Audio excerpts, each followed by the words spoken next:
দেশ স্বাধীনের পর এ পর্যন্ত অনেক জনপ্রতিনিধি প্রতিশ্রুতি দিলেও ৫৪ বছরেও সেতু নির্মাণ হয়নি। শুষ্ক মৌসুমে বাঁশের সাঁকো আর বর্ষাকালে নৌকায় একমাত্র ভরসা। আত্রাই নদীর ওপর সেতুটি নির্মাণ হলে সুফল পাবে দিনাজপুর সহ ৪ জেলার লক্ষাধিক মানুষ। দ্রুত প্রকল্পটি বাস্তবায়নে সরকারের কাছে জোর দাবি জানিয়েছেন এই অঞ্চলের মানুষ।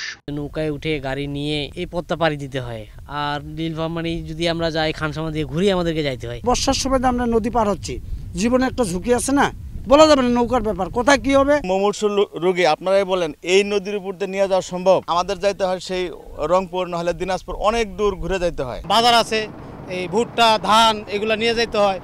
এইখান দিয়ে নদী পার হতে গেলে অনেক সময় ডুবে যায়। যে কোনো একটা অ্যাক্সিডেন্ট হলো মানে তাড়াতাড়ি পার হওয়া যায় না। স্কুল যাতায়াত করি আমাদের খুব সমস্যা হয়, এইটা ব্রিজ হলে আমাদের খুব ভালো হয়। এখানে যদি একটি সেতু হয় অর্থনৈতিক ডেভেলপটা কিন্তু ব্যাপক পরিমাণে উন্নত হবে এবং আশেপাশের যে কৃষি যে ফসলি জমি আবাদ করে তাদের যেমন তারা উন্নতি হবে।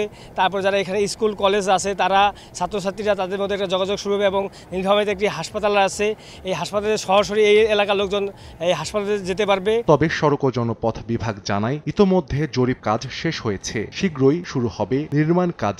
বাংলাদেশ প্রকৌশল বিশ্ববিদ্যালয়ের মাধ্যমে হাইড্রোমরফোলজিক্যাল স্টাডি সম্পন্ন করা হয়েছে। সড়ক ও জনপথ অধিদপ্তরের ব্রিজ ম্যানেজমেন্ট উইংকে অনুরোধ জানিয়েছি যেন ফিজিবিলিটি স্টাডি করা হয়। প্রকল্পটি যদি ফিজিবল হয় তাহলে প্রকল্পটির ডিপিপি প্রণয়ন করা হবে। ৫০০ মিটার দীর্ঘ সেতুটি নির্মাণ হলে দিনাজপুর, নীলফামারী, ঠাকুরগাঁও ও পঞ্চগড় জেলার সরাসরি যোগাযোগ স্থাপিত হবে।